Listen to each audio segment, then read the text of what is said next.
देखिए, आपको बहुत बहुत धन्यवाद, क्योंकि आप इतनी दूर से चल के आए हैं, इसलिए मैं अपने गांव में अपने पोलिंग बूथ पर आपका स्वागत और अभिनंदन करता हूं। बात यह है कि मैं कोई नई चुनाव लड़ रहा हूं, मैं 74 से चुनाव लड़ रहा हूं और हमने कोशिश की है कि इस क्षेत्र के विकास की, और मैं समझता हूं कोई गांव नहीं बचा है जहां मैंने सड़क न बनवा दी हो।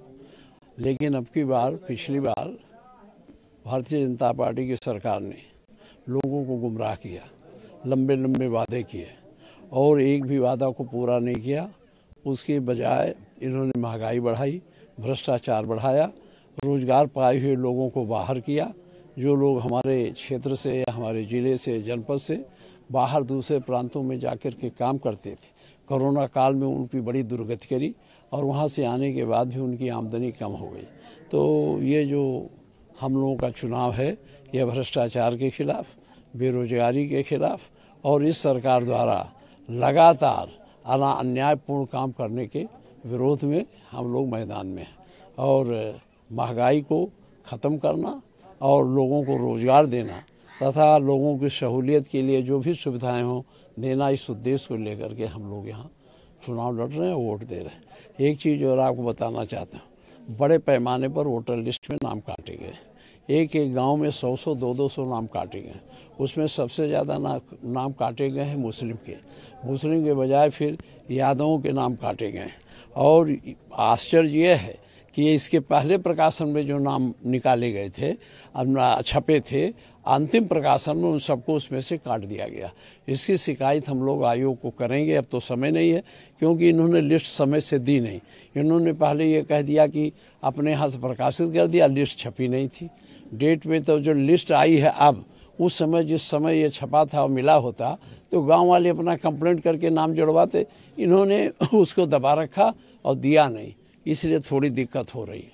क्या लगता है इसके पीछे कारण क्या मानते हैं? क्या सरकार? कारण यह है कि ये भारतीय जनता पार्टी मान के चल रही थी कि वो अब की बार चुनाव नहीं जीत पाएंगे, इसलिए उन लोगों को जो उनके खिलाफ वोट देना चाहते हैं, जो उनके नीतियों से सहमत नहीं हैं, उनके नाम ही वोटर लिस्ट से गायब करा। मगर भारतीय जनता पार्टी लगातार दावा कर रही है कि डबल इंजन की सरकार बहुत अच्छा काम किया और 300 के पार, 350 के पार बता रही। समाजवादी पार्टी किस तरह इनके इस बयान को देखिए, हम उस बयान को, इस सत्य मानने को तैयार नहीं है, क्योंकि इनको 350 तो कोई सवाल ही नहीं मिलना और 350 के करीब समाजवादी पार्टी पहुंचेगी और हमारे नेता अखिलेश यादव के मुख्यमंत्री बनेंगे। ये जनता की भावनाएं हैं और जनता यही चाहती है। आप बहुत सीनियर लीडर भी हैं और विधानसभा अध्यक्ष भी रहे हैं, जो नए वोटर हैं, जो उनको लिए क्या मैसेज देना चाहते हैं? जो लोग देखिए, उनके लिए यही है कि हमारी सरकार जो बनेगी उसी में उनको रोजगार के अवसर मिलेंगे।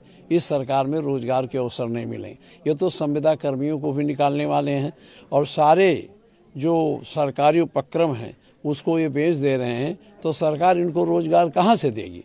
उद्योग है नहीं, और उत्तर प्रदेश में तो और भी बुरी हालत है, उद्योग है नहीं, सरकारी उपक्रम बेचे जा रहे हैं जिसमें इन्हें सेवाएं करने का अवसर मिलता था और जो उसमें हैं वही निकाले जा रहे हैं।